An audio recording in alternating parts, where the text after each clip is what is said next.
thought I'd do a little video for you guys. This half of the garden, because it's fenced off as you can see, is for the dogs purely, and junk pile up the corner.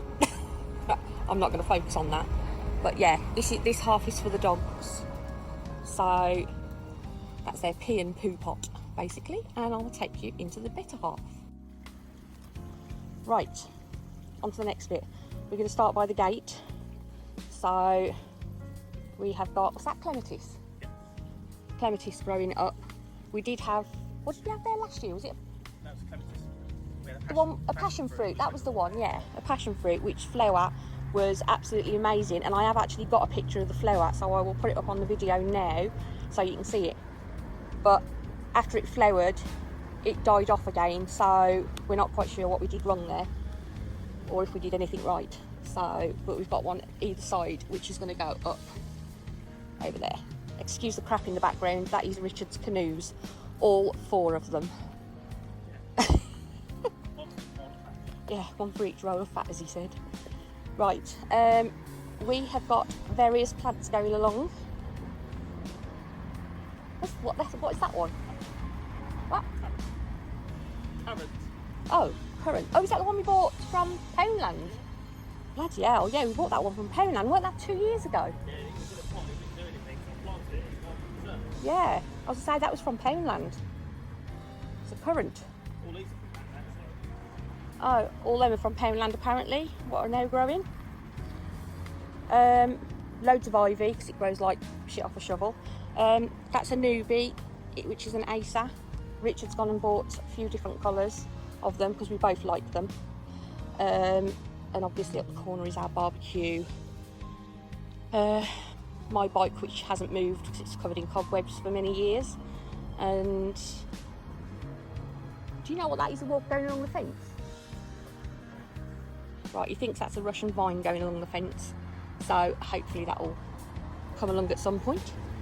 Right, this bit, if I stand back and go like that, all of that was wood chip before, but Richard decided a couple of weeks ago that he wanted to plant it. So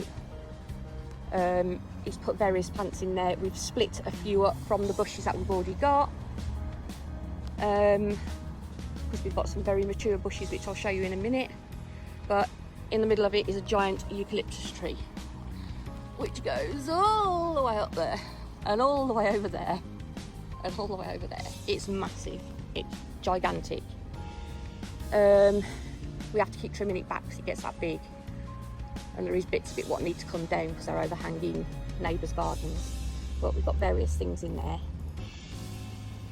So we've got another Acer there, which is, looks like it's going to have like the purpley red leaves on, which is quite nice. And I love that flower, it's a rhododendron.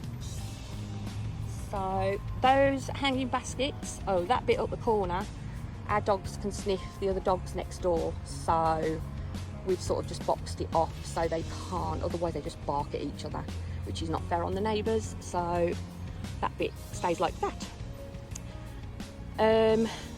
Yeah, those hanging baskets, the flowers in them are from 2 years ago. We didn't plant any last year because they'd come up again and they looked absolutely fine, but because obviously we're on lockdown, we are limited to the plants that we could get because B&Q etc was closed.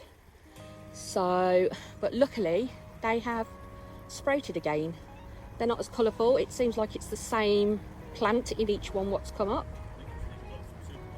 Yeah, they're either from Poundland supermarkets or B&Q.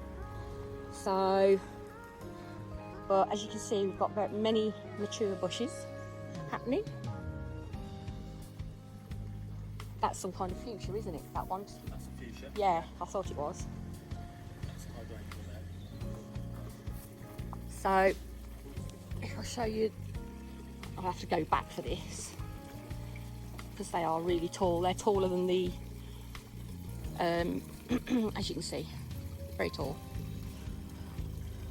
But Richard done a little pond about 3 weeks ago now, that. Yeah. So we both really like acers, as you can see, because there's another one there. It will stay in a pot until it's a bit bigger, then it will probably go into the ground somewhere. Got more ivy because it's fast growing and we want it to go around the edge of the barrel. So we haven't got anything in it at the moment, but we are thinking about putting something in it. Got loads of oxygenating plants in there, which have come from a huge pond in Richard's mum's back garden. Well, more like a lake. It's that big. So yeah, we've got some lily pads in there. What was the other ones you said they were? Yeah,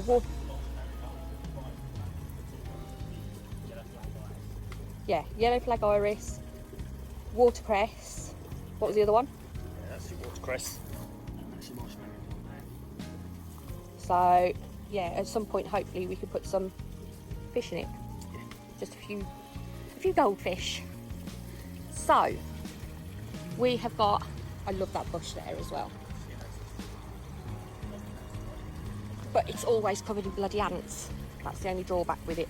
And actually that one's shot up, hasn't it? That weren't like that last year. The thing above is, I think that's next door's bush, isn't it? But it looks quite nice because it's coming over our part, so we don't mind. We have another gigantic bush. That one is really, really well mature. That's always covered in ants, which is annoying. And there's another one of those, what we had, ceanosis, did you say? So we've got a lovely little water feature up the corner. We have, hopefully you can see that. I'll go back a bit. And we've got various plants behind here. So we've got some willows. Bamboo. I was talking about willow earlier. Bamboos which go up. My lovely little iguana on there. And now that made a move. My daughter stood in the window. Let's show you the rest of it first. We've got various pots. Oh, my little owl. My other little owl and my little hedgehog. So we've got another little water feature there. That one's really quiet though. The other one makes you want to go to the toilet. Well, it does, doesn't it? So we've got a nice stone looking one there. Loads of ivy around this because we've got one of those big huge umbrella yes, like, what is it, a cantilever, did you just say? So yeah, it's quite heavy. So around the base of it we put a big pot of ivy and it's gradually grown around it. So I've got there's beach. All my little pots going along the fence. I might even put some more going along there once everything opens back up again. And yeah, these are all like plants from the range because that's the only shop that was open, because all my pansies died off last year. So we got various pots up the corner, and my little mushroom which I love. The plant that is behind there, which goes, are you ready for this, all the way up there. It's ridiculous. We'd actually bought that from B&Q out the, you know, the scavenger bit where they knock everything down because the plant looks dead. Well, it's amazing. 50p that cost us. And don't ask me what it is because I can't remember. But by God, that has grown. I've had that in there 2 years and that's how much it's grown. It's just going ridiculous. It's actually going right across the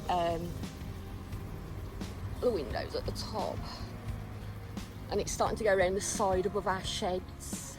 So because we have 3 sheds, or 1 toilet, 2 sheds I should say, so it's going across all there. But yeah, we've got a bit of a slug problem at the moment, which is why there's slug pellets everywhere. I'm afraid I don't like slugs. I'm not a slug person. And then my lovely furniture, which I love. So we decked all that out 2 years ago, and believe it or not, underneath that decking is pallets, wood pallets. Just your cheap old basic wood pallets, what you get where people leave them outside. And I went on Pinterest and said, look, I've got this idea. We need to build a decking. So underneath it is wood pallet. So we put down like a blue tarpaulin first, because it used to be all grass, this did. So we put like a blue tarpaulin down. We got as much of the grass up as possible. Well, Richard did, I should say. And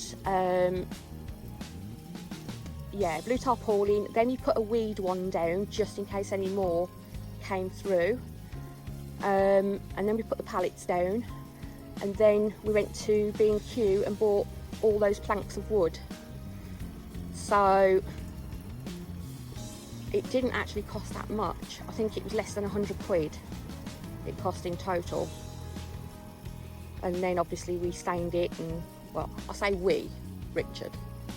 So I'm supervisor, he's skivvy, whatever you want to call him, the workforce, bless him. So yeah, so that is it. I will go to the bottom of the garden.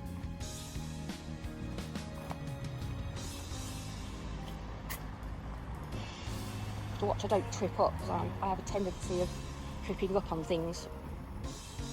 Right, hopefully that'll change.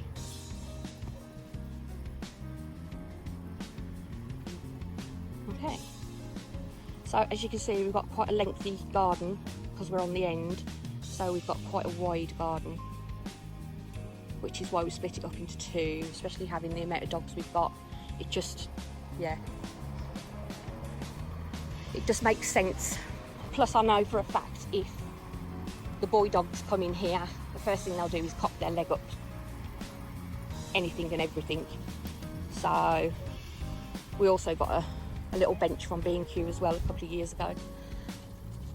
And this umbrella was my mum's, bless her. And when she moved out of her house, she gave it to me. So yeah, as soon as lockdown's over, we can have a barbecue. We can.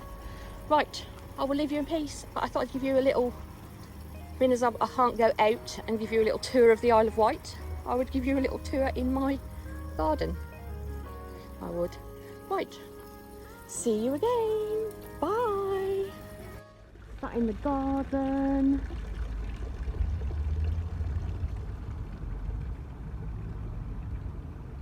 Having a nice chilled out experience. And then there's some eyes watching me. Da, da, da.